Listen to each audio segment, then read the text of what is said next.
Welcome to Capes and Crossovers, the podcast where capes, masks, and multiverses collide.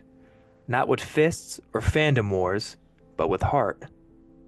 I'm Luke Becker, here with my wonderful partner, Marvin Goines. We will be your guides through the wild, wonderful world of Marvel and DC projects. Here, we're ditching the toxicity and embracing the love, the sincerity, and the sheer joy these stories bring to the screen. Whether it's a team up, a reboot, or a universe shattering showdown, we're diving in with open minds and full on fandom. Grab your popcorn, suit up, and let's explore these worlds together. Because at the end of the day, it's all about the stories that unite us. Let's get started. Hello, everybody. Welcome back to another episode of Capes and Crossovers. Today, we got a lot to discuss between Marvel and DC, but today we are starting with DC. We got a new Peacemaker trailer, we have Superman updates, we have Clayface rewrites, apparently, and so much more. So, let's get strapped in and let's get started. Marvin, how you doing? I'm doing good, man. We have really nice weather. I had a little bit of a shock yesterday, though. I got stung by a scorpion twice. Whoa! Yeah, they're really common where I live. I was gonna say, you don't get that in Jersey. Oh no, they're very common here. Well, what's funny is I put my shoes on to go to work, and I was like, "Oh, there's a grasper." We call them stickers. They're these little things that are prickly. hmm And then I get to work. I'm like, "Ooh, I stepped on it again. I need to take it out." So I took my shoe off, and there was a scorpion just crawling on my foot. Wow, Yeah, he got me twice, that's but it's all bizarre. good. Yeah, no. But I'm good otherwise. We have really good weather. I think that's why he went hiding in my shoe because they prefer that. hmm How about you, Luke? How are you? Yeah, I'm doing good, man. I gotta say, we've been getting a lot of news since the last time we talked, or right around the last time we talked in that week and a half span, really. Hmm. We didn't even get to a lot of it last time because we had the Thunderbolts review, which was Yeah, so fun we because have so much I'm to yeah, say. right. I'm still thinking about that movie. It was a blast to watch, and it's exciting to know that we still have so much more content coming out this year between Marvel and DC. I mean, geez, I keep forgetting that Ironheart is in like a month. We I got think Disney did too. yeah, right. Maybe we'll touch on that at the end. Maybe at the end, yeah. Um what's it called? But we got Superman coming out. Is that our next comic book movie? Oh my God, I just realized that. I think Yes, because it comes out that's before officially next. Fantastic Four, right? Yeah. Wow. Comes out the 11th. Yeah, that is the Yeah. 11th. That's And then crazy. Fantastic Four is the 24th. 24th. Yeah, Okay. 24th. All Wow. right. So we're eating right now, man. We are Oh man. eating. And then we're gonna get to wrap up the summer with Peacemaker, which God, That's gonna be awesome, dude. that is I'm like one of y'all said like, hey, the trailer's coming this week. I'm like, all right, cool. I'm like, I'm gonna keep that in the back of my mind. And then I woke up really late yesterday and it was like posted, and I'm like, do I want to watch this on my phone? Yeah, I want to see this right now. So I did. And then I went back and put it on my TV so I could look at it really well. Uh So yeah, I yeah, mean, honestly, I'm looking at that trailer. I've been watching it a lot, yeah. and the thing I'm so surprised by is just how much they gave us. Like, Yeah, that stinger at the right, end, man. for a teaser trailer, especially, I did not think you were gonna get nearly that much. I expected more of like a vibes kind of thing, just, and it kind of was Like at points, jokes and like right? banter. Yeah, Yeah. and like kind of showing more of the character dynamics a little bit, and maybe like very small teases of stuff. But like, I mean, we straight up got Maxwell Lord with Guy Gardner and Hawkgirl. We got a potential multiversal tease at the end that we'll get to. We got so much, and we got a new character played by Michael Rooker, whoever that is. Yeah. We don't even know for sure who that is yet. I I have mean, two wow. possible names listed out, so we'll Okay. see. Yeah. Yeah, there's a lot. Yeah. Let's just go right into Peacemaker since we're talking about it Yeah. already. So, like you just said, it was really surprising that they showed a lot on a first trailer. Usually, like you said, the first one is more like they make jokes, they kind of Yeah. set the tone and all this. But they're like, hey, you want some plot? Here you hmm go. Figure it out. Good luck. Right. What I find funny is though, months ago I had posted with y'all that I was like, I wonder if they're going to use Foxy Shazam because somebody that rapped on filming like posted it, and that was the actual song they Yeah, used in the trailer. I was like, all right, I know cool. you were so happy. It was like an internal like yes. So I wonder if the new opening sequence is going to use a Foxy Shazam for the dance. What do you Mhm. think? I think that's very possible. I mean, James Gunn has made it very clear over the, if you've been looking at his social media at all, he loves Foxy Shazam. He's Yeah. my introduction to Foxy Shazam, actually. I never heard of them, and I saw that he was so like in love with the band. I was like, you know what? I need some like newer rock music because there isn't enough of it that I like, honestly, that's fresh and new. So I was like, I'm gonna give this a shot. And honestly, I thought it was really fantastic, really unique, really creative, and I see why he's a big fan. James Gunn, the guy has good music taste, which is why I was willing to give it a, Fantastic music which is taste. why I was willing to give it a shot, and I'm happy I did. So if they end up picking a song from Foxy Shazam for the new Peacemaker intro, I think that would be fantastic. I'd be all for that. You know, it's funny. I've actually listened to Foxy Shazam before. It was just like a long time ago because this girl that I was friends with like brought him up to me, and I was like, okay, I check him out. And then like it didn't really stick. And this was before you had like Spotify and Apple Music where you could Hmm. like always have a constant library. So if I didn't actually own the song, I didn't have a copy of it. And then I was like, why do they sound familiar? And then I found out, yeah, I used to listen to them when I was a teenager, a little bit. Hmm. And so like it's really cool to see that they're active again because they like took a hiatus in 2014 and then came back in 2020. Hmm. And they make great music. I mean, that's why I was like, they Yeah. just sound so familiar. And then I was like, that's right. I used to listen to them back in the day. I just wonder if they do a dance sequence.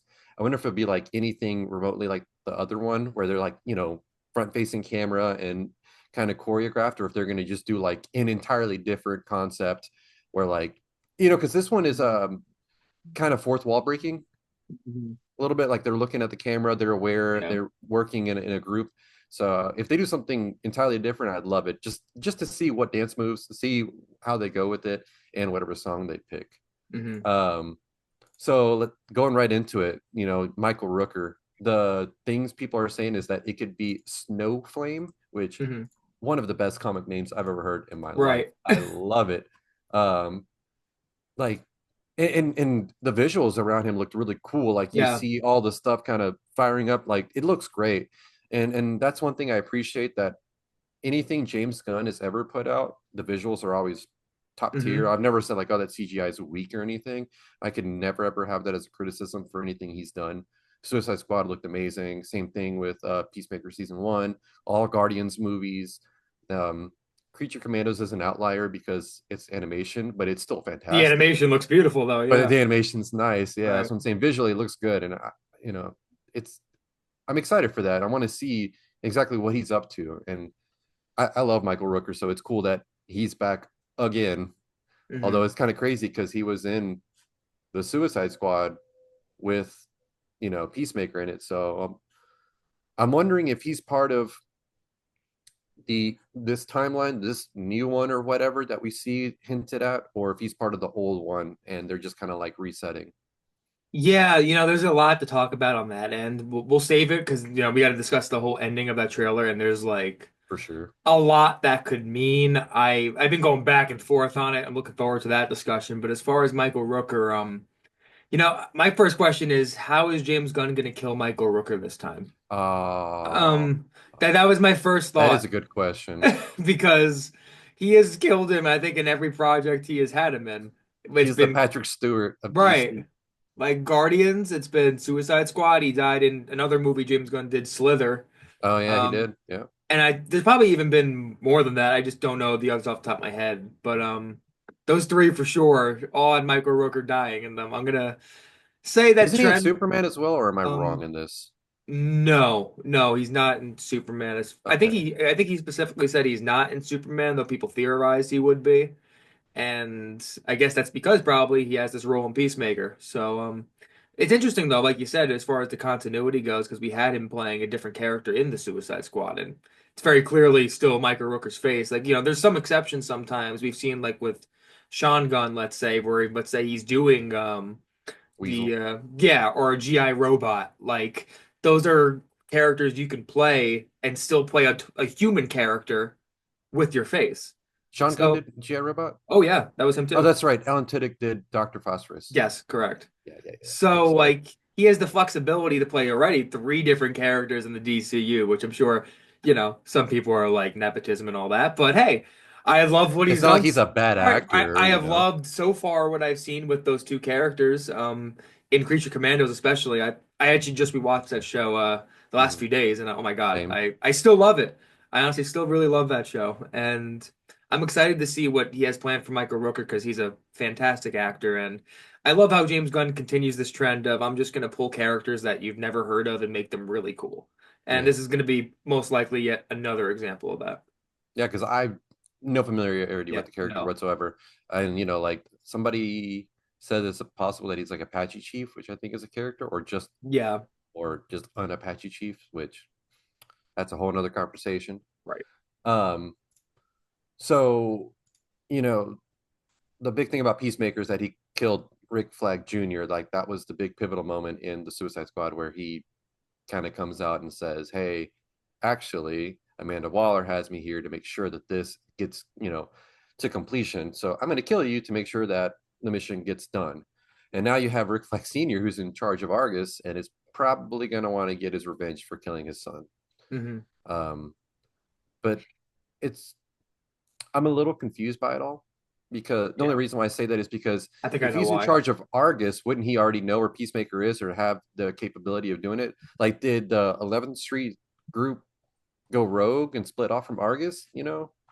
I'd imagine so at some point. I don't know for sure. I mean, it's a good question. I mean, if he is taking over Argus, obviously at the end of Creature Commandos, last we see, he was like in a small coma. He wakes up and then he tells Waller about the Creature Commandos and everything and what happened with the princess and all that. And now our next appearance with him is going to be Superman. I'm not sure if he's going to be in charge of Argus at that point or if he's going to be not quite there yet. And maybe Right. that doesn't happen till Peacemaker. I don't know. But no, it's a valid question. I mean, I think that this group probably would have to have broken off. And maybe that could make sense based on the end of Peacemaker season one, now that you have Amanda Waller's daughter kind of going against her. Maybe they're Yeah. kind of all like, hey, we want no part of this. This woman's crazy. We're done. We're doing our own thing. I think that's definitely the most likely reasoning behind that. And if anything, my confusion, which we'll also get to later, still has to do with like the multiversal side of this and Yeah. what that means for a character like Rick Flag Sr. and his history and how it pertains to what's going on with Peacemaker and his group now. Like there's so much to unpack there. Like that conversation's gonna take like 10 minutes on its own.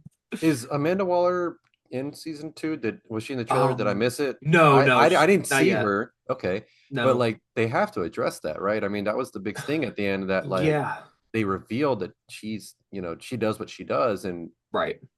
I like mean, there needs to be some sort of prosecution behind it. So what I'm wondering is like, is that I don't want to say I don't want to discredit, but I don't want to like kind of say, oh, they're doing like a sort of MCU thing where they're starting something and kind of leave it hanging. Because I'll give James Gunn more credit than that. But at the same time, there's been a lot happening at DC since season one of Peacemaker and right, season two. So right. if it's like one of those things like it just because of the way the cards played out, I can't do it or I can't address it, I wouldn't really care because Right. in the grand scheme of things, we're getting a lot more of it than we would have if it would have stayed with the old card. Now that James Gunn's in charge, he's got a lot more flexibility. He's got more say in Yeah. how they can bring things forward, which you can tell right off the bat. You have Hawk Girl, Maxwell Lord, Right. Yeah. and Green Lantern showing up in the trailer, and they're in some capacity involved in something. They're recruiting, obviously. Like, Yeah. so if I'm losing that plot thread, but I'm gaining all this other stuff, that's fine with me. Yeah, I mean, I think at least to a small degree it will have to be addressed simply because I think her losing the position is going to have to do with the rise of Frank Grillo's character, Robert Flag Mhm. Sr. in Argus, probably. I mean, granted, I'm trying to think of the timeline because Creature Commandos is definitely after all of that, right? So at Yeah. least initially, Amanda Waller still had her job. And they address the situation. Do they address Peacemaker specifically at all in Creature Commandos? I don't think they do. I The think only thing they I remember is Suicide when, Squad, but not yeah, Peacemaker. the only thing they do. mention, well, I wouldn't say mention, but where he gets brought up is during when she's having that vision, you see Peacemaker is one of the bodies, Right. but it's Yeah. not like it has nothing to do with the show. Yeah, right. The So, only thing I really yeah. remember is that they talk about Weasel being left over from Project Starfish. So Right. clearly it's after, but it could be concurrent with the events of Peacemaker. I mean, Amanda Waller does a lot and she keeps a Yeah, lot of people out of the dark. So she could have been right. handling this at the same time that she's also dealing with the Peacemaker team. Right. And that's something I just was trying to think about because I think that's definitely possible. There's not like a real clear time of when Creature Commandos takes place beyond after the Suicide Squad. And in Right. Peacemaker, if you want to say that hypothetically Creature Commandos happens in between, because her whole thing in that show with the Creature Commandos was it's illegal for me to use humans now. I'm already kind of on the hot seat. I'm in trouble. Now I'm going to use these monsters. Yep. And then we get into Peacemaker now.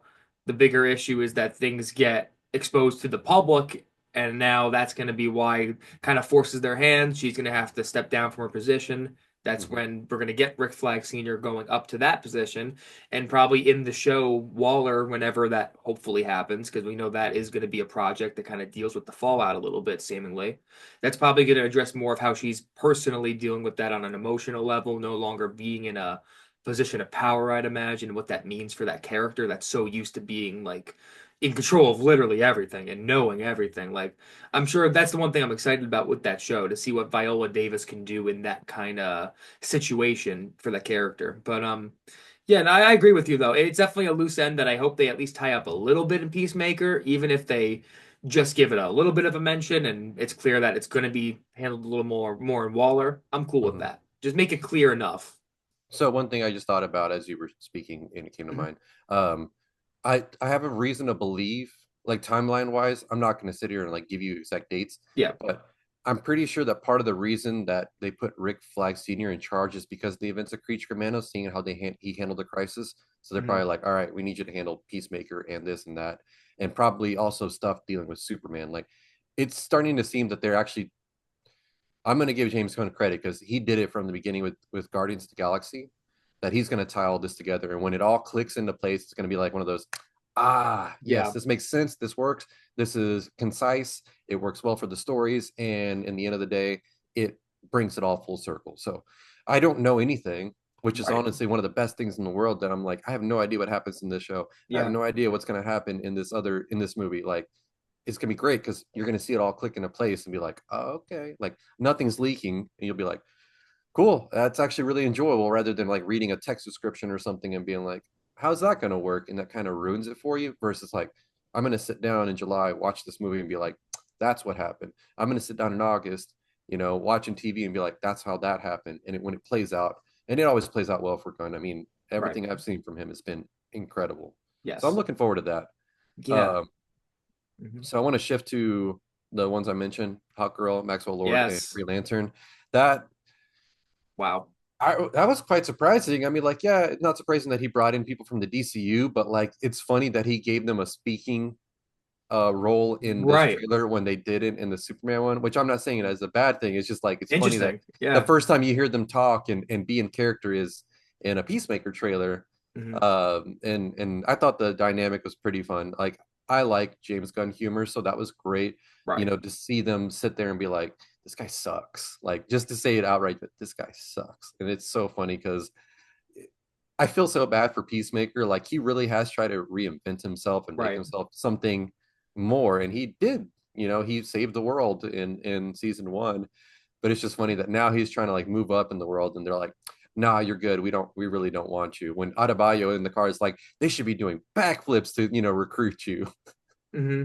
Yeah, no, I totally agree. I mean, the I thought the character dynamics were very fun. I liked the dialogue and the jokes. Thought it was very witty. And I know there's been a lot of debate about Sean Gunn and whether or not he's a fit for Maxwell Lord, but the reality is there's a lot of different interpretations of this comic character over the years. Some are more business-like, especially when you go to like the JLI run, Justice League International, and kind of see what they do there, versus like some of the later runs that kind of have him more as like a military-esque figure that's, a little stronger and capable of handling himself. Like, obviously, we're leaning much more towards that JLI run where he's the businessman, very 80s corrupt businessman type of thing, very suave. I think that's more of the angle here.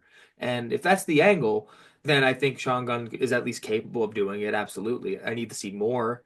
I mean, am I going to judge a couple lines of dialogue from this trailer and decide whether or not he's a good fit? No, of course not. I think that's beyond silly. But Yeah, especially when it's like yeah, 8 hours of content and you're gonna trade for right. 10 seconds.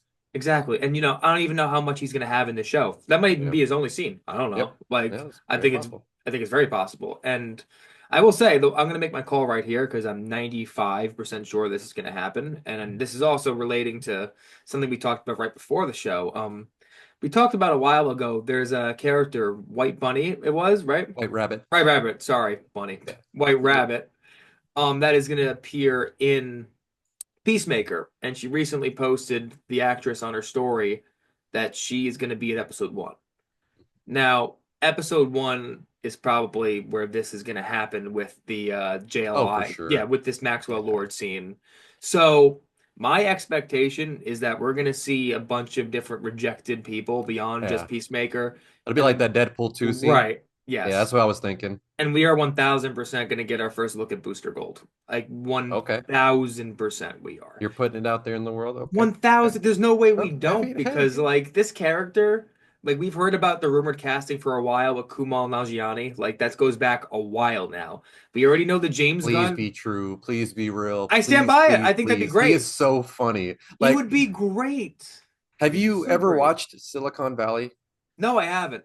Okay, so he's one of the main characters in it, and dude, I'm telling you, he is so funny. Like he was funny in Eternals, but like he had an ensemble thing going on there, which similar in Silicon Valley, there was multiple characters. He wasn't like the main one, but he Hmm. was amongst the main group. But dude, he is so freaking funny. Like the type of humor that was in Silicon Valley works exactly like for his level of comedy, Hmm. like his acting and stuff. It works so well with what Gunn's gonna do and does in Yes. Peacemaker. You're gonna laugh your ass off if he really is, and they have him in there. You are gonna lose your mind Yeah. because there's like a lot of just like silly jokes and like adult ones, and he Hmm. does a great job. He's also really good at stand up. I don't know if you ever get a Yeah. chance to watch some of his stand I up. have. And then last thing I'd say is watch The Big Sick. It's I a did. Yes, Amazon. I saw that Yeah, movie. It's a yeah. great That's movie. what I'm saying. Dude's Yeah. good. That's Really why I was good. like, when they first announced or when they first rumored that, I was like, Yeah. okay, please let one of these things be true. Let it be this one, right? Let it be Yeah. this one. So I'm hoping it goes through because dude, he's so funny. Like it's just Right. great, and he would fit in well. This is a great opportunity to throw him in there without having to give him his own show. Hmm. But with that said, what do you think he's going to be doing? Booster Gold. Yes. Do you think he's going to be part of that sequence where they're trying to recruit or something else? I think it would probably, you know, I think it'll mostly be part of the sequence where he just gets recruited. I don't think the JLI and Maxwell Lord are going to have a substantial role in the show beyond just a little bit of world building within this story. I Mhm. think kind of just a, also, this is more of a guess. I have no sources on this. I have a feeling that at the end of Superman, we're going to see Mr. Terrific leave the group Mhm. and that this is going to be them trying to find a replacement and add someone new.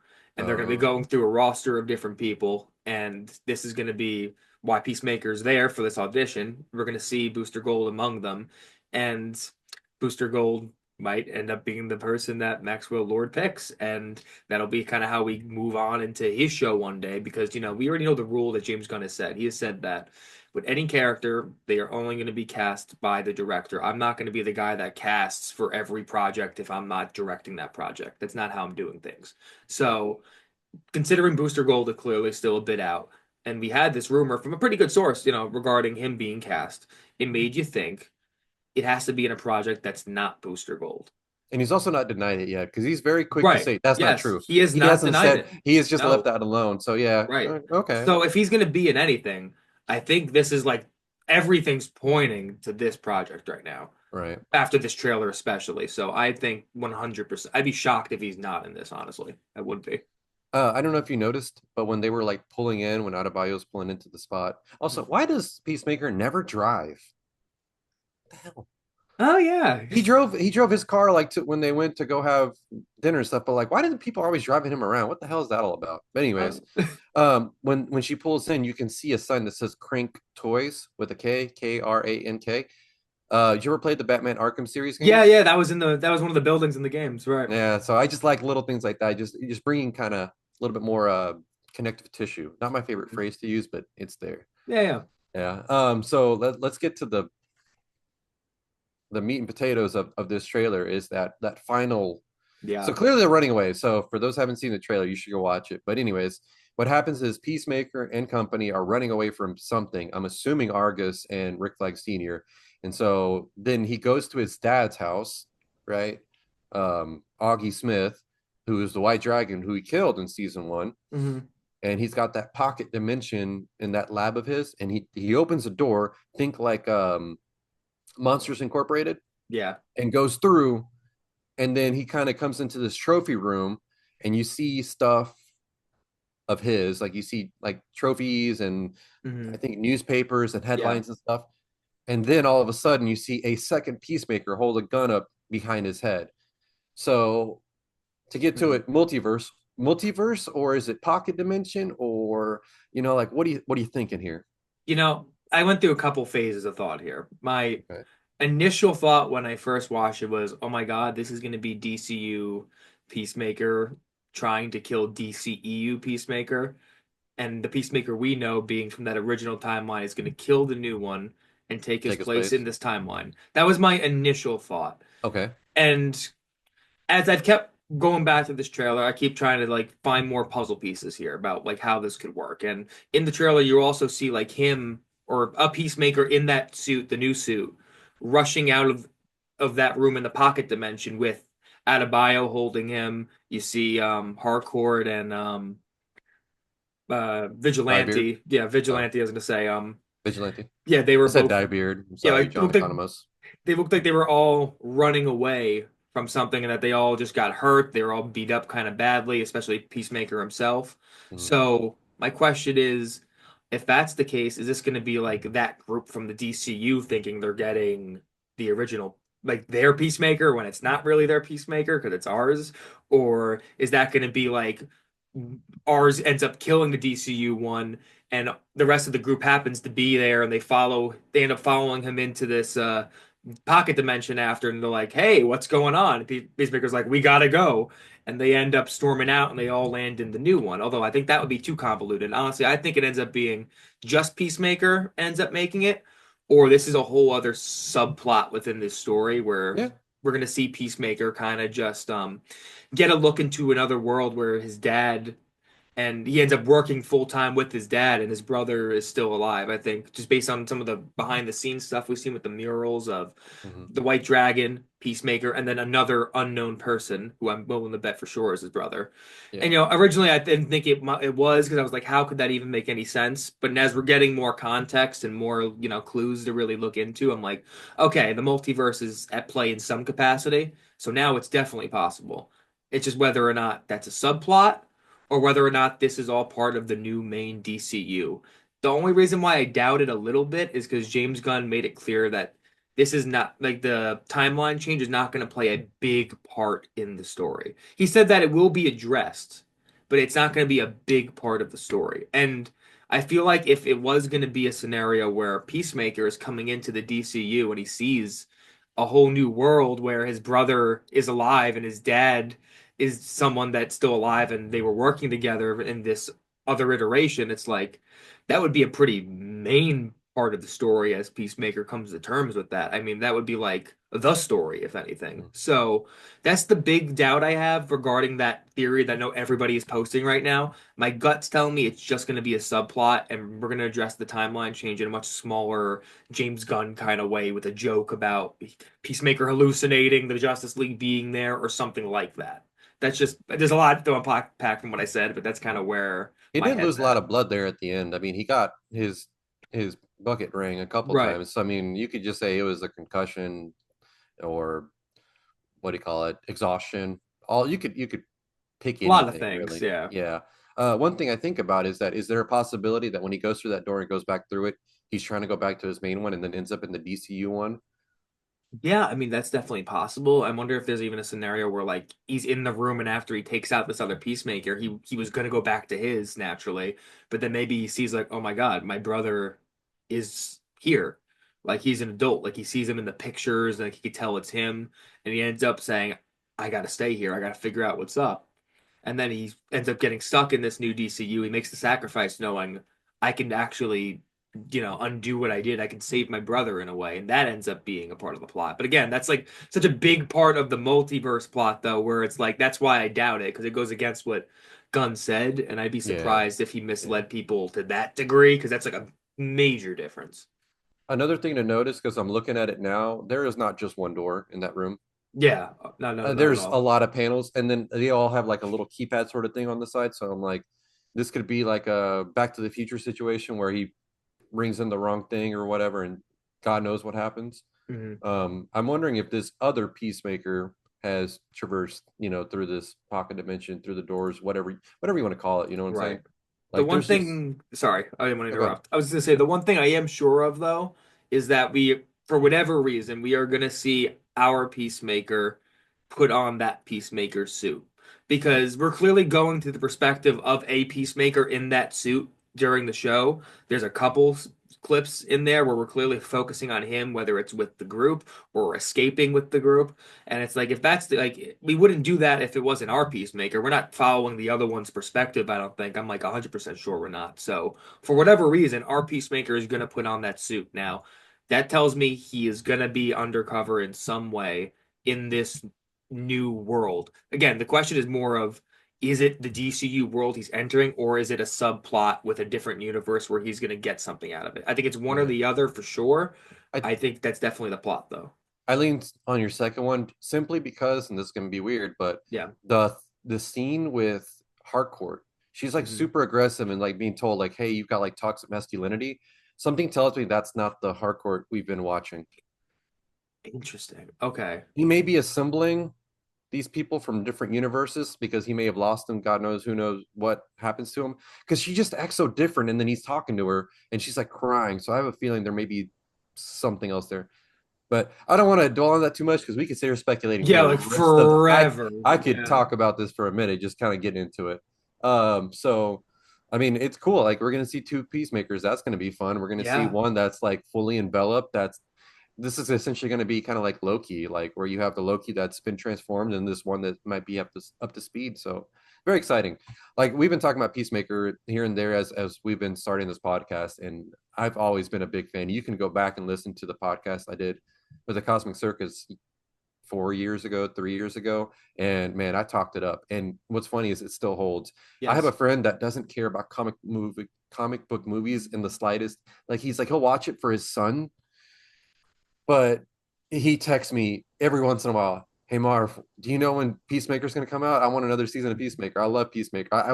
I've rewatched it like 3 times, and I'm like, this is a guy who doesn't care about this at Right. all. But he's like, I love Peacemaker, and I'm like, I can't wait to text him and be like, hey man, season 2 trailer come out, like, and the show comes out in August. Like, you got something to be excited about. It's going to be a lot of fun.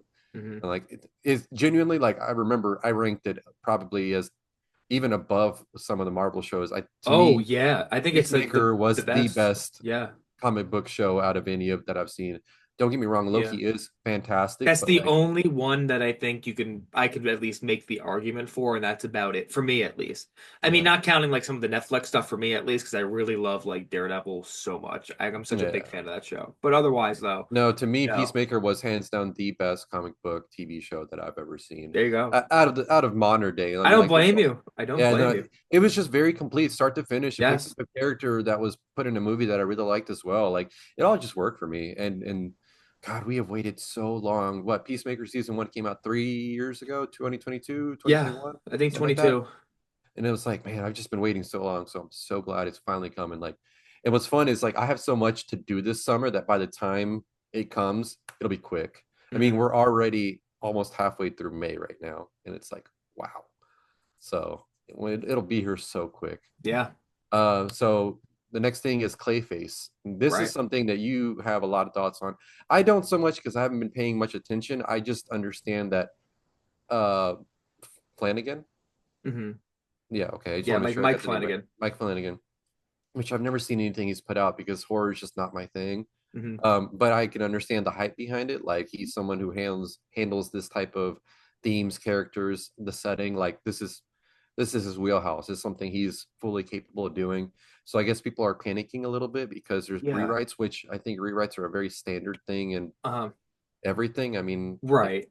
I When I write my mean, essay, I don't just give it one pass and say, "Hey, it's good." I yeah, have to go through a couple times to make sure it's excellent. So, right. from my first impressions, I think it's been overblown, like the Yeah, reactions. But I don't know that much. I just know that right. the gentleman that they have to do it, what is his name? Hussein Amini. Hussein Amini. Yeah, I'm not familiar with him either. Like I have no idea who these people are, and I'm not saying it in a bad way. I just the right. only thing I see is that he did 4 episodes of Obi-Wan Kenobi. Okay, but He that's a also different story. right.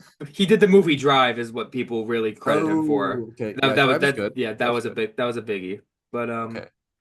yeah, there's obviously a lot to unpack there. I agree with you. I think it's been overblown a bit.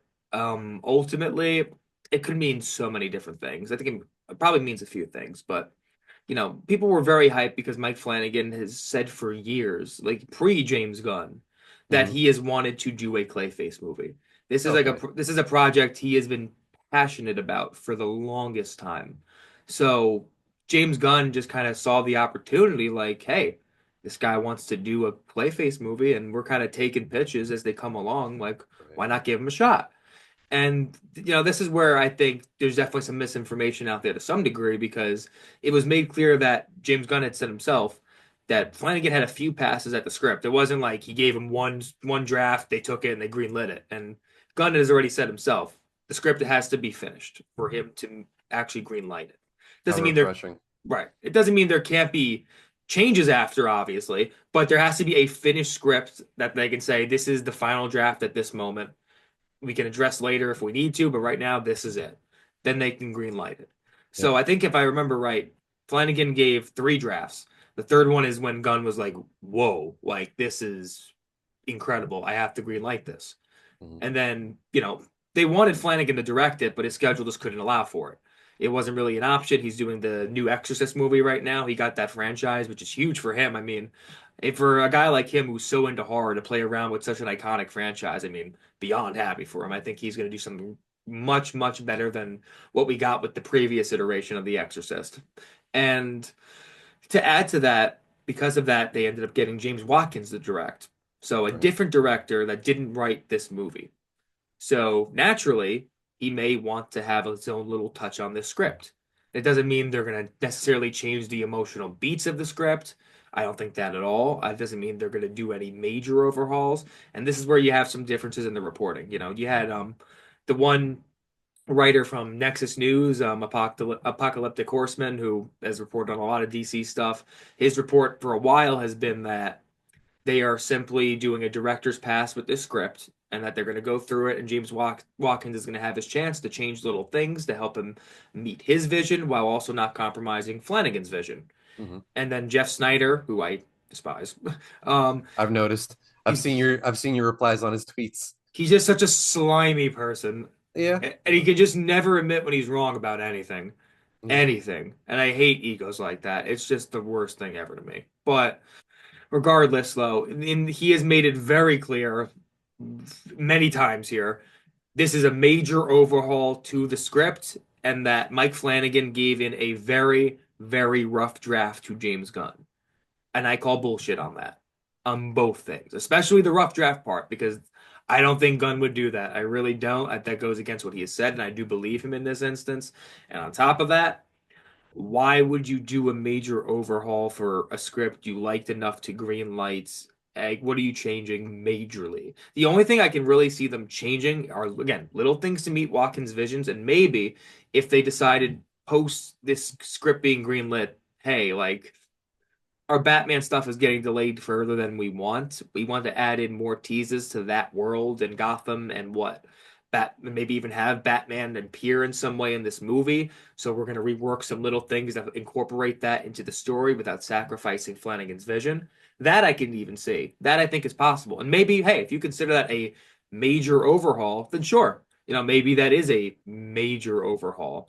But do I think they're gonna wipe away Flanagan's work for this new writer that they're bringing in? No, Flanagan is not able to work on it on this script right now. He's busy. He's doing other stuff. That's why he's not handling rewrites. He's literally not capable of doing more work on this movie right now, and they can't exactly afford to wait. This movie's gonna start filming, semi soon. So like. They're already Oh had, yeah, yeah, right, September 11th, 2026 is the release date. That's a year and four right. months from now. So like, and they already have a short list of actors they want to add. They have in mind for this role seemingly Mhm. of Clayface. So I think that as things progress, they're just gonna have to make the move and get a writer they believe in. This guy at least has some good stuff on his resume, and they clearly believe in him enough to add him to this movie. So I'm gonna you know trust in James Gunn here and say I think he's making the right decision, and I don't think he would compromise Mike Flanagan's vision. The two seemingly have a good relationship. So yeah, I'm gonna stand firm and say I'm not really worried about this. I think Flanagan's vision is gonna remain intact, and whoever they bring in to help with the movie, it's just for the sake of helping execute Watkins' visions, Flanagan's vision, and doing what's best for the DCU. Yeah. So I got a couple thoughts, but they're Yeah. not they're not so much to do with what the news itself are, just Clayface as a whole. Hmm. One, I like the character in animation because it works very well. So Yes. I have my what's the word? I don't want to say concerns because that feels too strong of a word, but I have my reservations. That's the word I was looking for regarding Clayface, especially as a film. Um, I liked him very much in the original animated series in the 90s. I liked his little arc in The Cape Crusader because that was very interesting. They made it very tragic. Yes.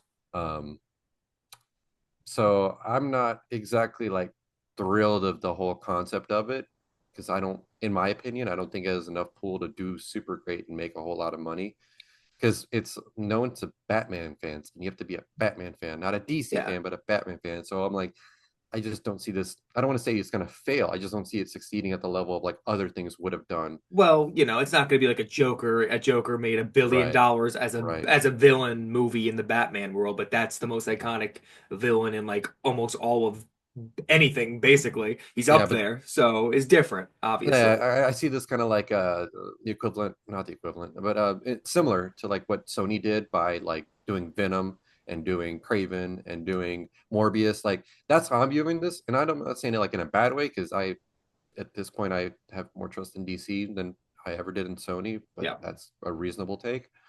It's just Clayface himself, like Joker, easy stuff. Riddler as well because he's got more popularity thanks to the Batman, but like Clayface was also kind of rumored to be in Batman Part Two, and Yeah. not to harp on that, but we know there's like a lot of stuff going on, so Yeah. God knows where even that is at this point. Right. But this doesn't excite me. Like the concept because Flanagan's involved in it and James Watkins is involved, like cool. People who want to do this, who are familiar with this, is great. But Yeah. but like Clayface as a concept, I'm just not entirely thrilled You by. know, And especially since they're having to turn it around by next September, well, like he's gonna be are they true. gonna go I know what you're practical? Is it saying. CGI? I'd It's just imagine pretty practical. I mean, personally, I would I don't imagine this is a very practical movie in okay. which we're going to see. This is speculation on my end, but I feel like we would see him devolve throughout the course of this movie, slowly become more of this monster from beginning to end. And by the end, we see this full Clayface monster. Beforehand, it's like they said very clearly, body horror.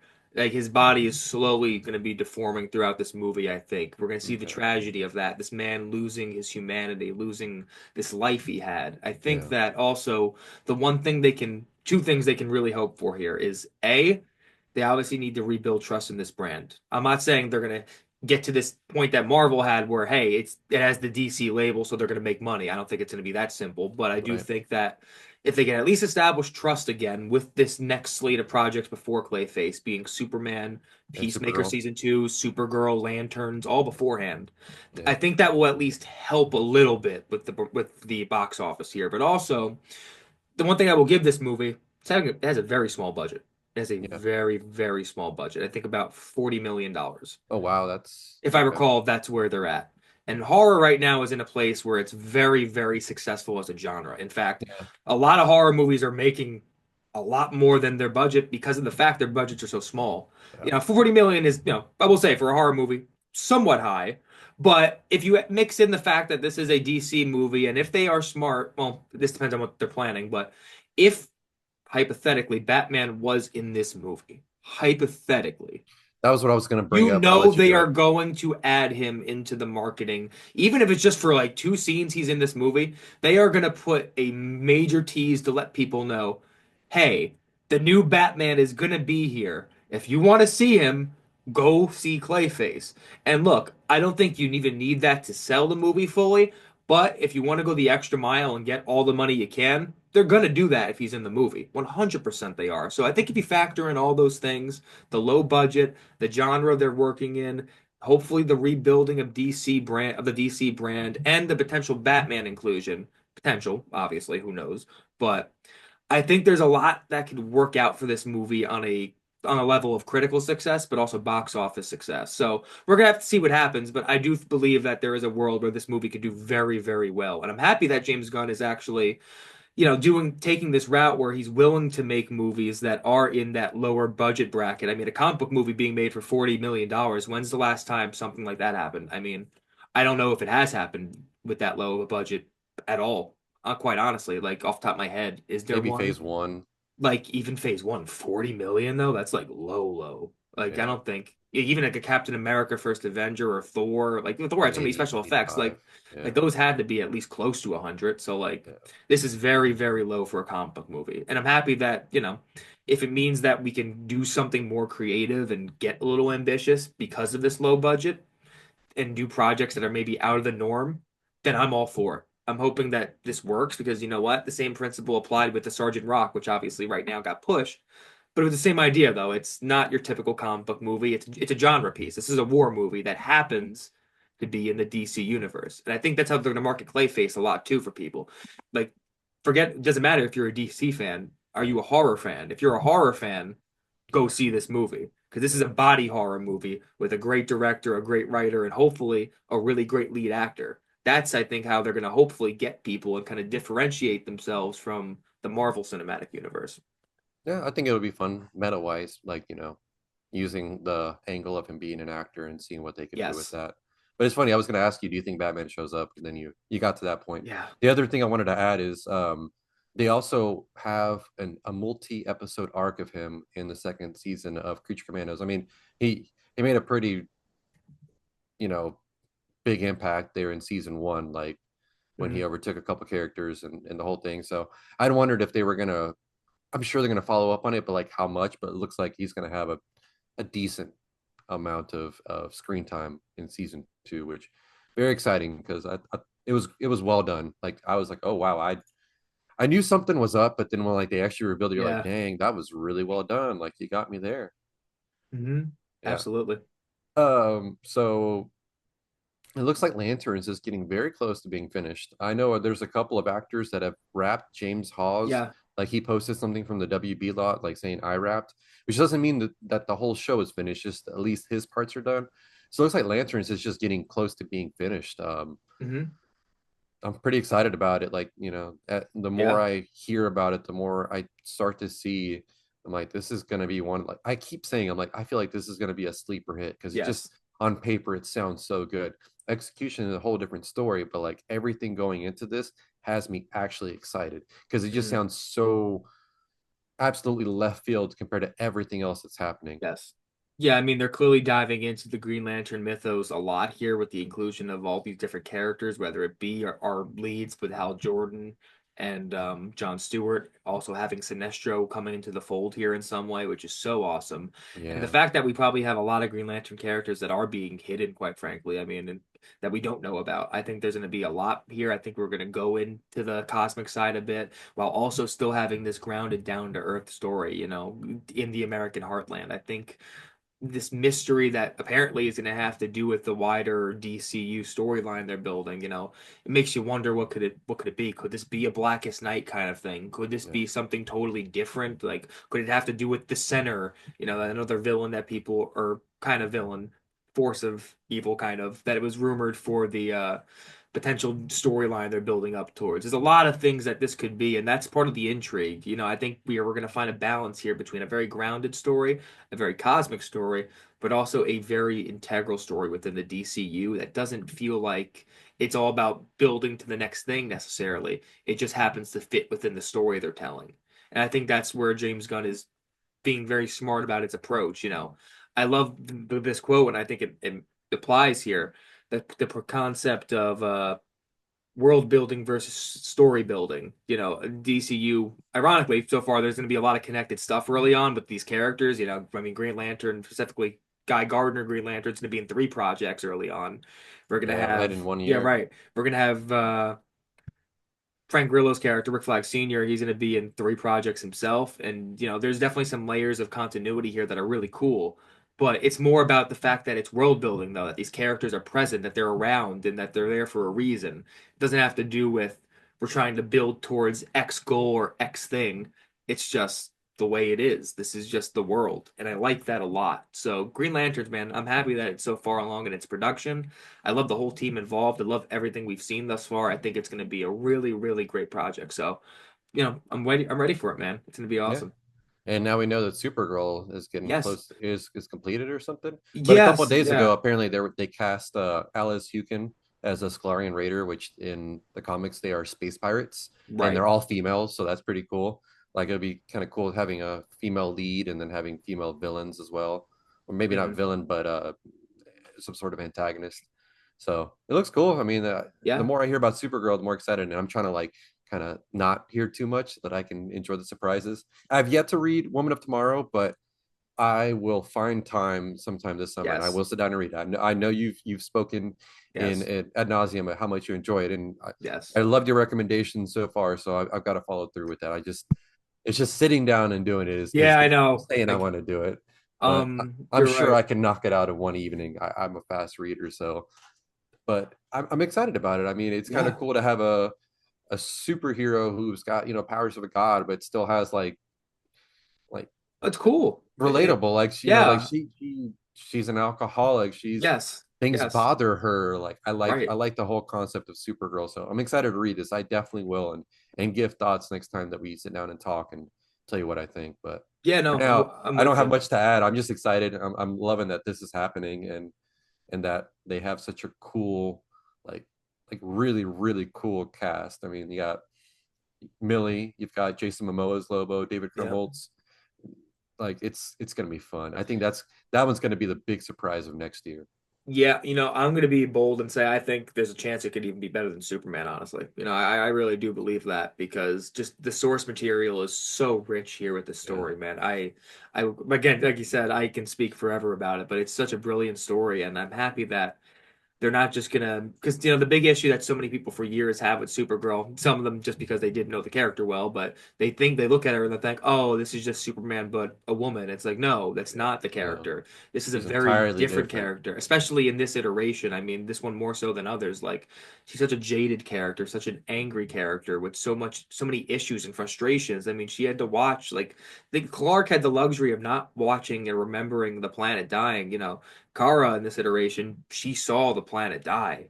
She Mhm. saw And what had to this evacuate right. it. She saw what happened to Krypton, and she had to live in a bubble of a small remaining part of it that was protected. And like that was her life. Like, she didn't get to live the life that someone like Kal-El had, where things were so peaceful growing up and normal. Like her life is just totally different and filled with a different level of trauma. So Yeah.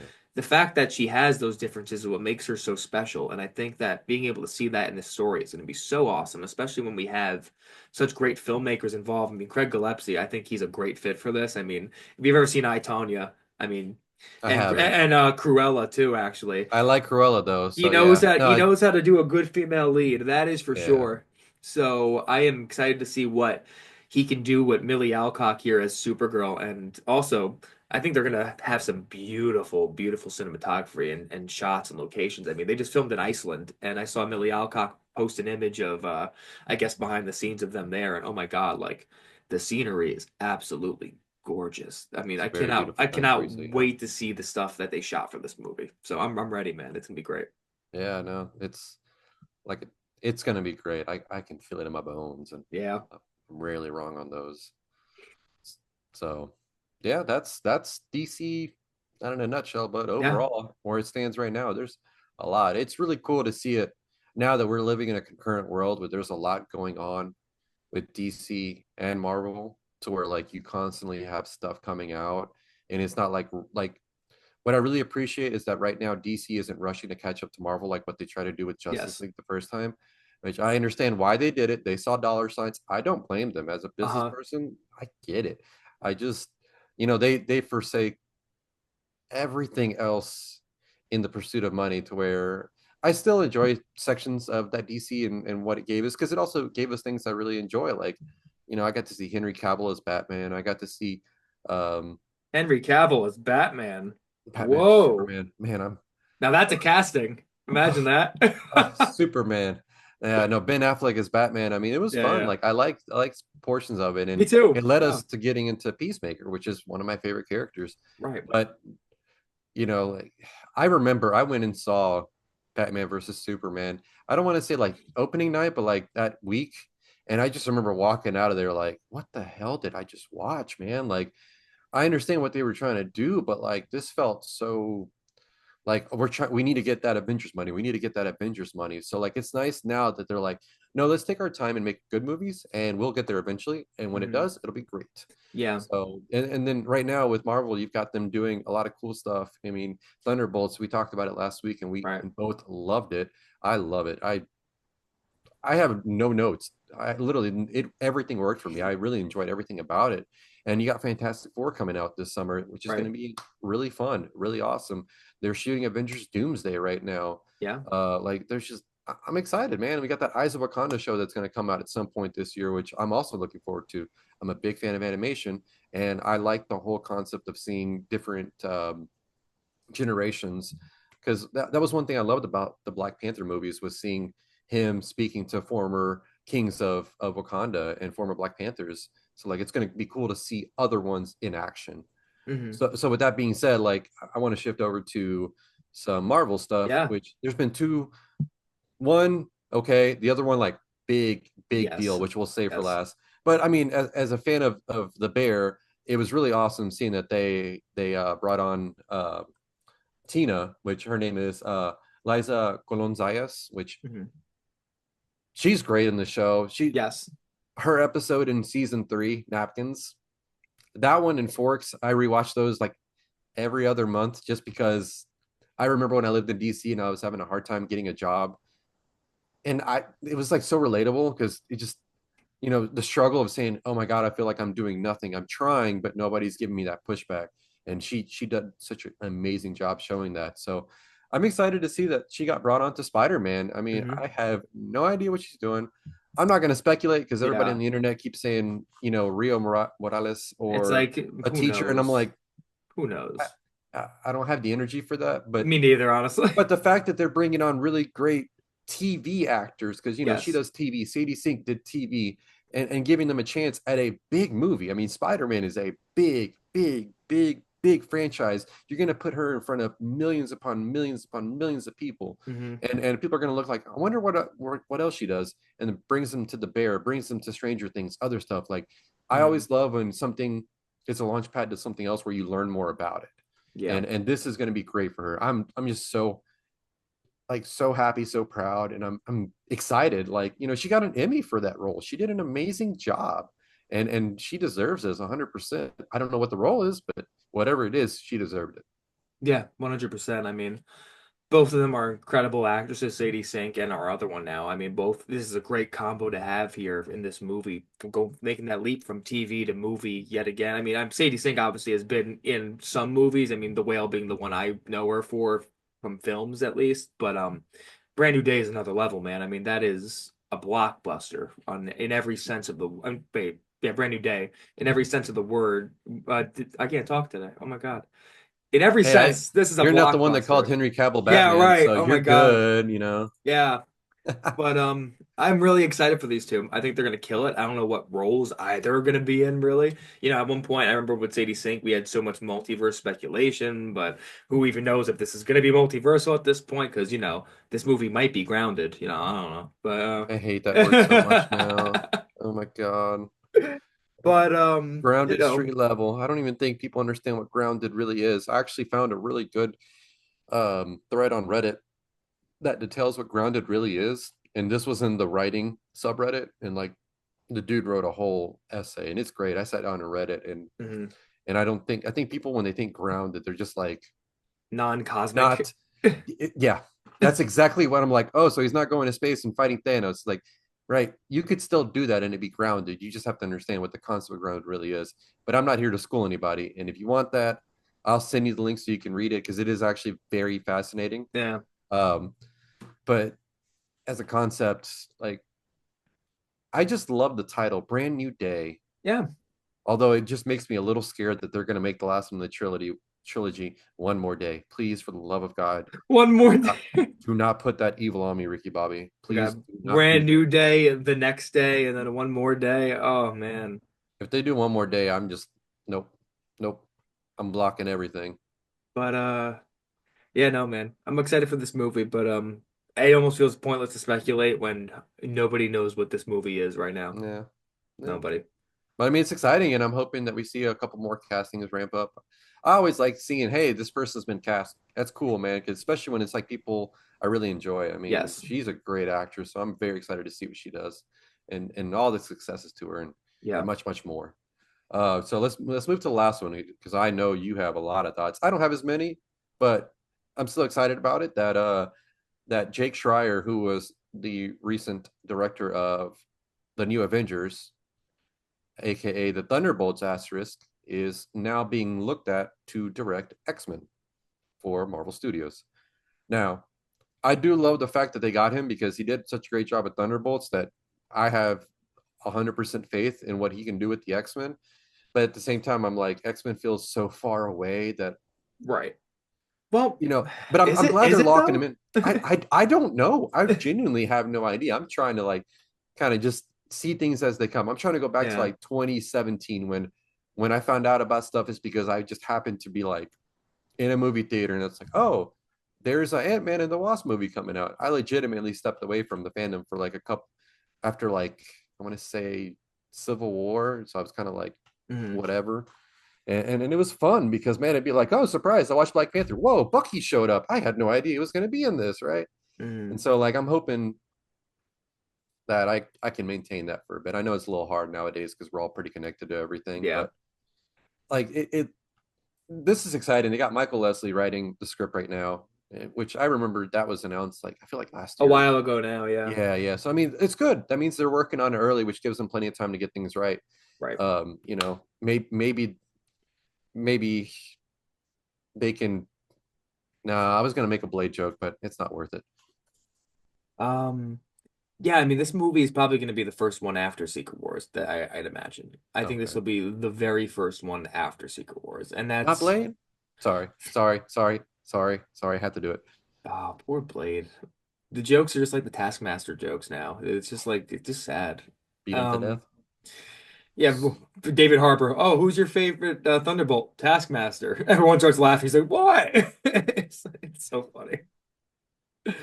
But Yeah, yeah, no, both got clowned hard. But you know what? I gotta say, Jake Schrier for Thunderbolts is well was amazing, and I think that with X-Men we're gonna see exactly how his strengths as a director are gonna line up so perfectly here. I mean, as far as what it means to build a team and show that chemistry between the team and write that and have it really feel natural. I mean, clearly that's the biggest compliment you can give him based on Thunderbolts as a movie. And that's such a key dynamic to the X-Men. So right off the bat, I like that side of it, but also the fact that he's clearly so committed to the filmmaking and doing things in a very organic kind of way. So, and that's really nice because that tells me X-Men is not going to be some CGI slop fest. I think he's going to go practical in whatever way you can. But on top of that, not to say Thunderbolts had a small budget, it did it, but he can get probably whatever money he wants for this. This is X-Men. Like yeah. this is the franchise. I And mean, Feige loves X-Men. right. That is So not a like secret. That man no. loves his mutants. So whatever money he needs to execute his vision, he will get. He'll Like probably get a blank check on this one. pretty much. So like in that case, I have no doubts about what he's going to be able to achieve here on a filmmaking level and especially on the level of again just having these heroes connect with each other. And now we're going to really get a comic accurate version of the team more akin to what we saw in X-Men 97, which is maybe my favorite Marvel project to date, honestly. I mean, I adore Really? that project. I am like a Wow. big fan of that. I was So, and it's funny, I wasn't even somebody that grew up with the X-Men animated series, really. I didn't watch it I growing did. up. I didn't. And I just was like, you know what? This looks cool. I'm gonna give it a shot. And Yeah. holy crap, I couldn't believe just how incredible this, for me at least, the storytelling was, the animation. I was just the performances. Like I cried, I laughed, I felt everything in that show. And in my mind, I'm just thinking, if we can carry this magic over to live action with an X-Men team, we will get the best X-Men movie ever.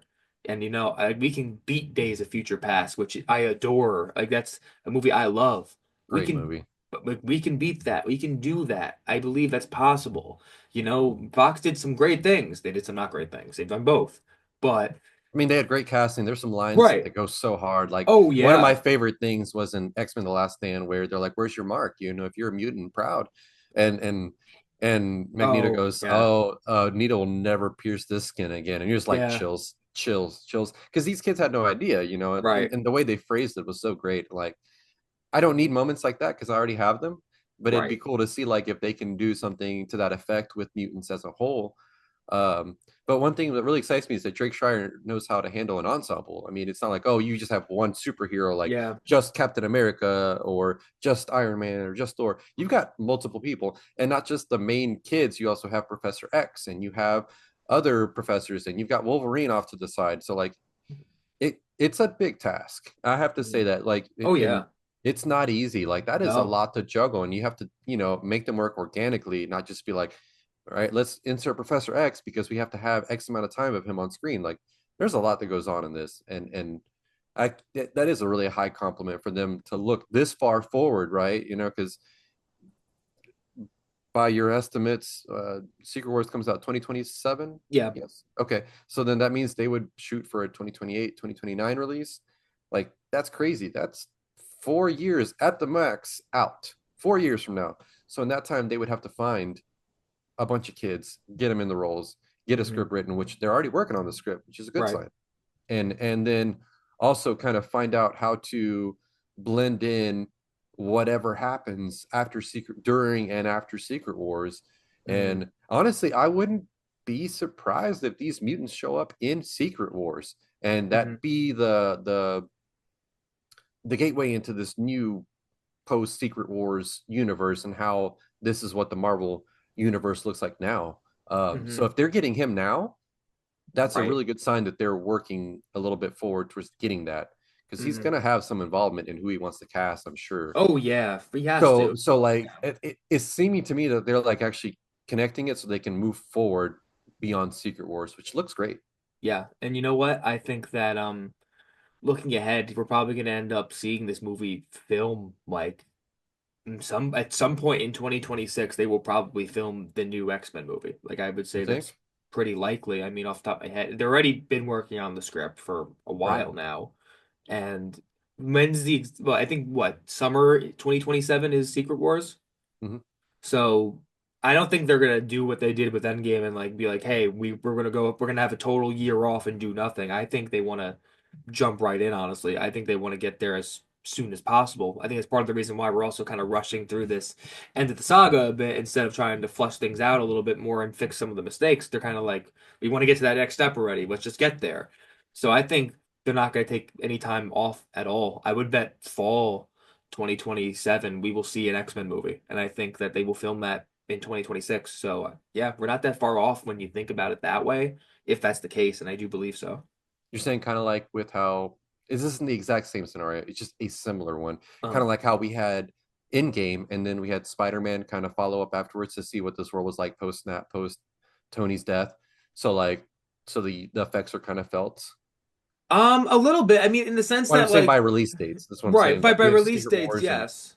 Like I don't see them looking at.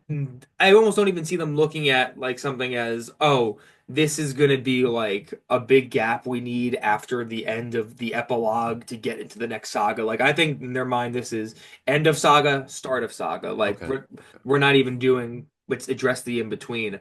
It's we're entering a new world and we're gonna see that new world through the lens of the X-Men a bit, what this new universe looks like. And But hey, surely some remnants have to like I mean, of some, exist. sure, Okay. I mean, maybe a little bit, and maybe they tackle that a little bit at the end of Secret Wars. Even I don't know how that movie's gonna end. Like, Yeah. dude, like like who knows? Like, very honestly, I have no clue what that ending of the movie looks like. Do they have an epilogue of sorts in that movie where they kind of everyone gets is just awake in this new world and nobody remembers, like, and that we're kind of just there?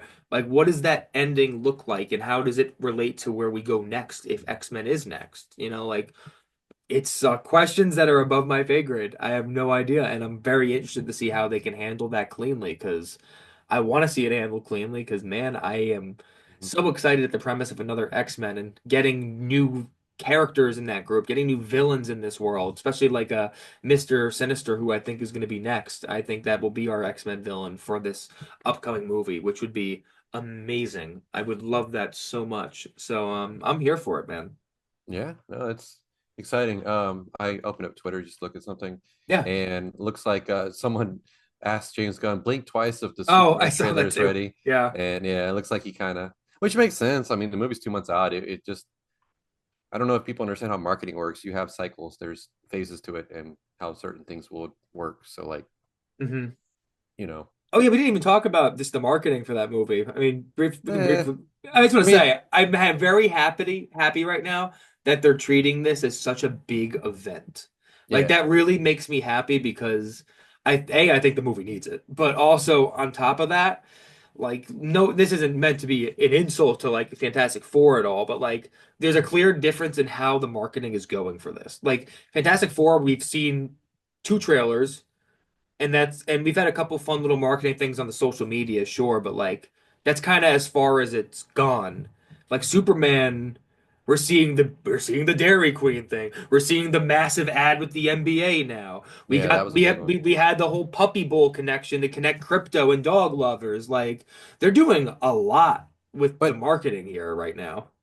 just thinking of this from a marketing and business Yeah, sure. perspective solely, just because that's what I'm studying. Yeah. Right now, Disney is busy on the Lilo and Stitch Oh cycle, yeah, for sure. and they still have Thunderbolts in, so it would be kind of they don't want to shrink the impact of what they're working on currently at this Agreed. moment. So Yeah. like I understand why like they're not like, oh, here's Fantastic Four stuff, blah blah blah blah. Like they have cycles because they also you have people in charge of this and they're like doing this. So right now they're doing a Stitch because that's going to make so much money, Oh my God. so much.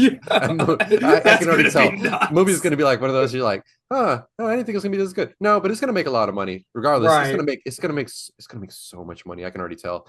And Yeah. they're going all in with it. You know, they got Stitch scanning tickets at movie theaters. Yes, I love that. Sure, That's like awesome. Yeah. I'm thinking they'll probably do something similar with Herbie. Herbie. Yeah. Yeah, Right. but they have to finish this because these people are busy doing these cycles. You've got people who are in charge of doing red carpet premieres and rollouts and everything. So once that rollout's done, I'm certain they're going to move on to Fantastic Four and like really push it because they also have to do a little bit of uh damage control from not Yeah. Fantastic Four as it is right now, but how it's been in the past Yeah. because it's not done great. So they're Uh-huh. really gonna like switch things up, and I'm sure it's gonna be something really fun in the end.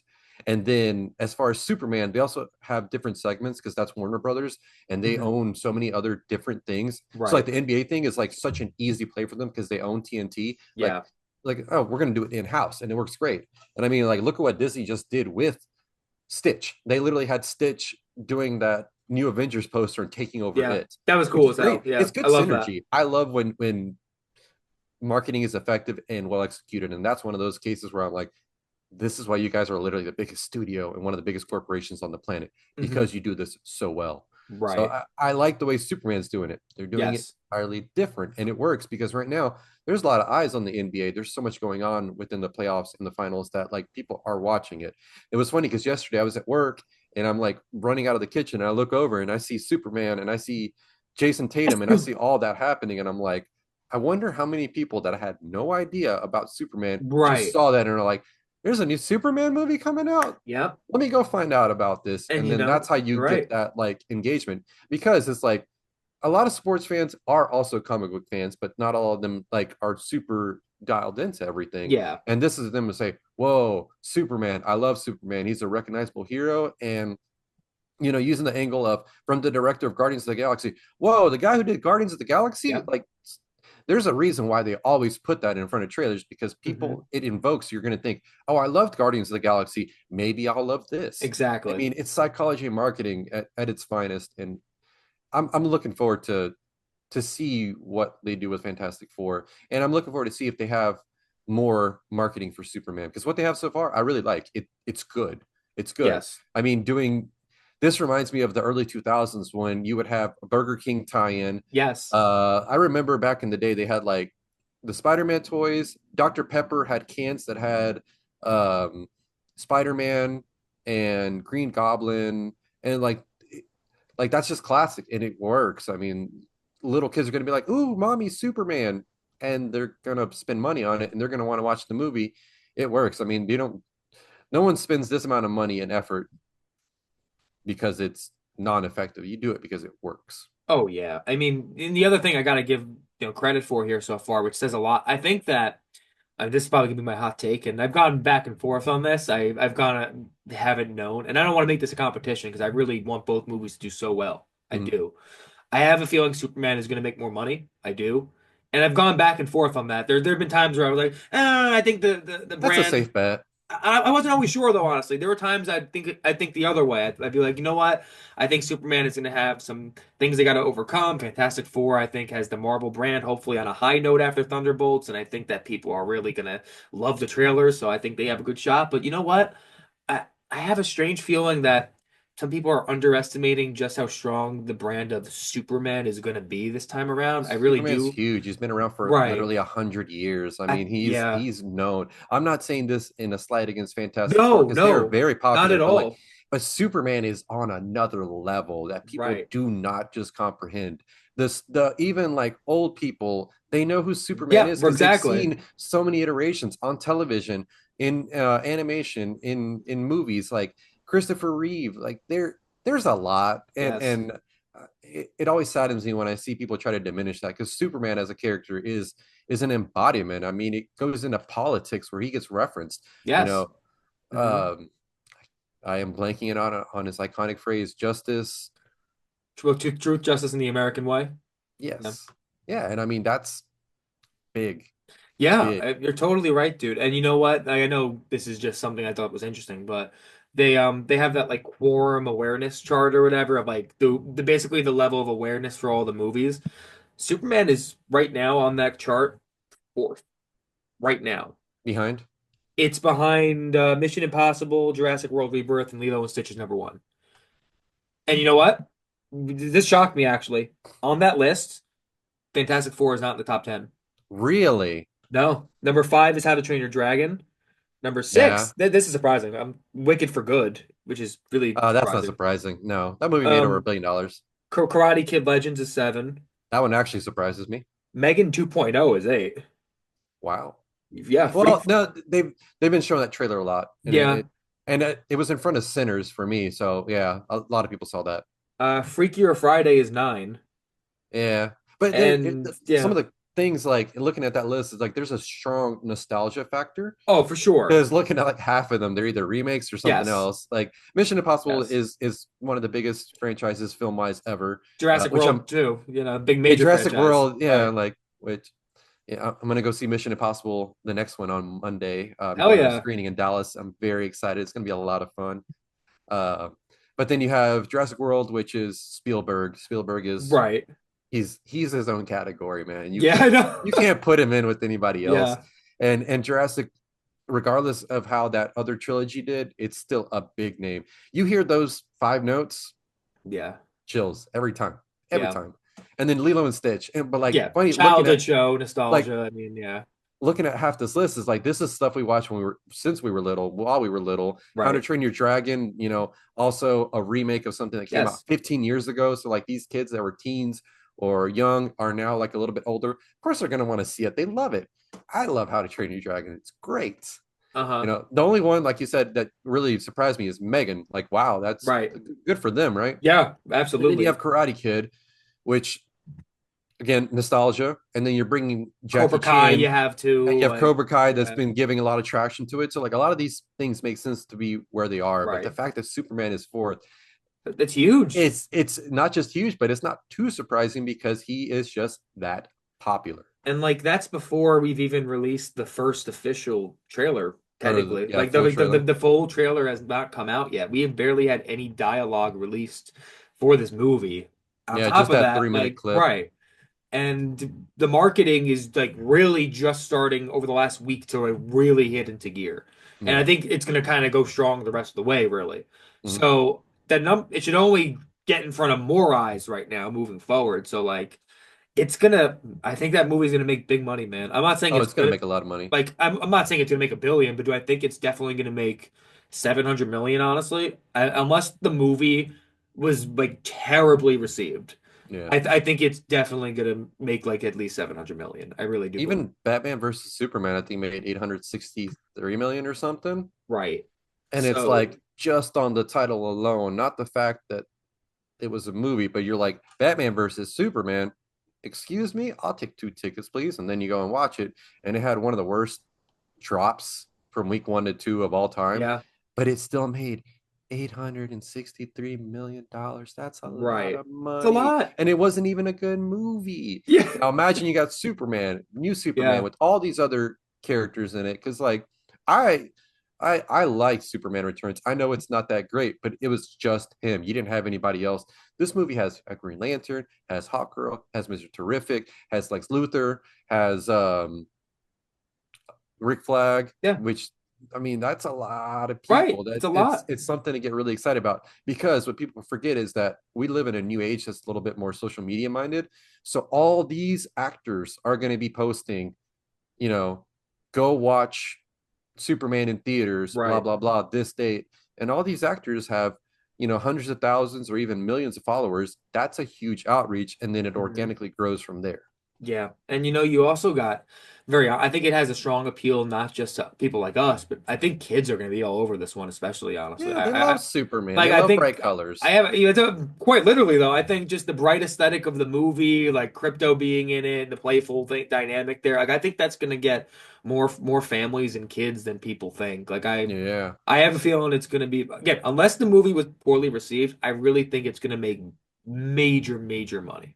yeah, And if it as long as it makes over 700 million, I think Warner Brothers would be thrilled with that. Especially yeah. as the relaunch of the DC universe, like I think they have to call that a win. So I'm hoping that's where we're at, and I'm happy right now with this, and hopefully soon enough, maybe not next time we talk, we'll have a trailer. I think it might be like a day or two after, but soon enough though, we'll be able to hopefully dive into this full trailer because it's probably coming out next week before the release of Final Destination, which is the next Warner Brothers movie.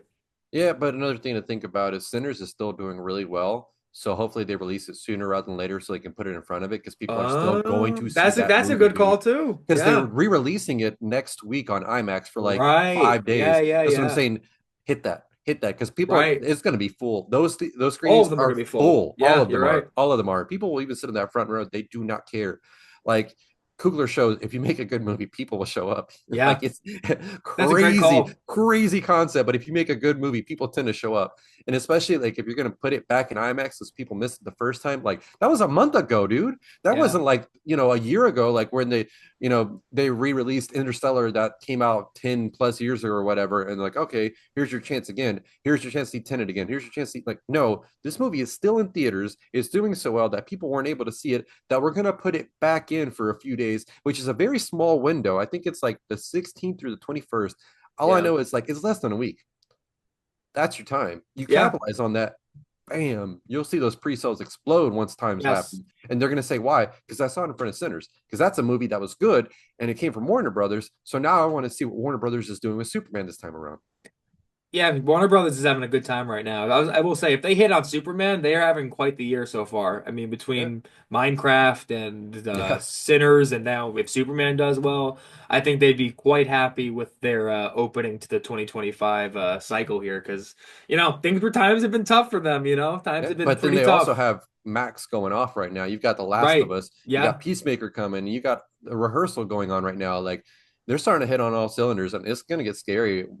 Like it might be like Marvel, watch your lunch money, because it might get taken if you're not doing Yeah. which I don't mean it in a sense that like I want them to compete, but I want No, well, I want like but a healthy healthy competition. competition, Yeah. exactly, like Right. friendly, healthy competition. But like, hey, you better step your game up if DC's coming and showing up like Yeah. ready to play. Like, It's some Exactly. serious stuff, and it's looking good, man. Like, imagine that they both do so well that one day they actually say, "Screw it, we're gonna do DC versus Marvel." Yeah. One day, I have a feeling it's gonna happen. Me too. Eventually, yes. If this DC does well, this is gonna happen because you have James Gunn, who's like really good friends with Kevin Feige. It'd be like, all right, man, we're gonna go to a very remote location. Nobody's bringing cell phones, and we're gonna sit down and hash this out for a couple of hours. That'd be one of the most epic things to like be a fly on the wall for. Hmm. Yeah, man. Times are good right now to be a comic book fan. I'm so A movie happy. fan, just in Yeah, general, man. but There's so both. I much. mean, this is a big summer for movies in general. There's so Yeah, much it's I'm gonna going be to see. great. My A list is about to come in handy this summer. I'm Oh yeah, hyped. that's nice. That's nice. But My closest AMC is ah, like 40 miles away, so I'm all yeah, good off right. that. That's different. Yeah. Yep. Also, I was just saying because I thought it was cool. James Gunn just said whatever movie he's writing right now is not one of the announced ones, so it's a totally fresh new thing. Oh, So cool. that actually eliminates the theory that some people had. It's not Brave and the Bold, so that's actually interesting. But yeah. I'm gonna call it right now. If Superman's doing really well and like that cycle hits, that he's gonna announce that it's a world's finest movie and it'll happen during the cycle of this movie. I'm gonna call that right now. I wonder if he's just going for a sequel right off the bat. Yeah, I mean, I think World's Finest would just make a lot of sense, man. I'm I not think. familiar with World's Finest. I know it's just him and Batman, right? Well, yeah, I mean that's kind of the general thing, and it's less of a Batman v Superman thing, No, it's like although a team up. more of that. Yeah, I'm sure you'll still have some conflicting ideologies, and that's just inherent to the Always is. characters, right? Yeah. So, but it's not as much of a yeah, what we saw with Snyder's take of them literally against each other up until like Yeah. the end of the movie. But yeah, whatever it ends up being though, I'll take anything James Gunn writes, so I'm here. But I I'm think with it. that's about it, That's right? everything. Yeah, no, we really got in there. Yeah, that was fantastic. And hopefully next time we talk, we'll have some maybe not too many updates because we did this one a little later in the week, but we'll see what happens. We'll feel it out. Yep. Yeah. All right. Well, Marvin, this has been fantastic, and Always a this is pleasure. another great episode of Capes and Crossovers. All right, I'll see you everybody.